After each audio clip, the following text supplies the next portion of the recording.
Kalau aku tekan ni, aku ada 5 slide untuk terangkan kat korang macam mana dunia. Okay, kalau korang dah tak larat dengan dunia, aku terangkan kat korang kan macam mana korang nak dapat akhirat nanti korang. Okay, dalam dunia ni, kita akan selalu tengok dunia. Buka-buka je mata, kita akan nampak kelebihan dunia yang dibentangkan depan kita. Makan ni sihat macam ni, tak buat ni jadi sakit macam ni, tak ambil insurans jadi macam ni, dibentangkan depan kita. Jadi itu timbul keyakinan dekat dunia lah. Macam mana kalau tidak, sebab hari-hari duk cakap benda tu, betul tak? Okay, saya terangkan maksudnya. Sekarang terangkan pasal akhirat. Jadi macam mana kita nak bentuk akhirat hati kita? Sama juga benda yang sama. Kita kena cakap berkali-kali, cuma hias dia sikit. Selalu kita nak cakap tentang akhirat ni jadi klise. Sebab apa? Sebab kita tak sembang selalu.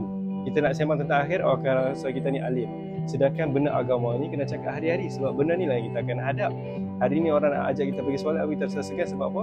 Benda ni dah jadi klise. Benda ni jadi tak biasa.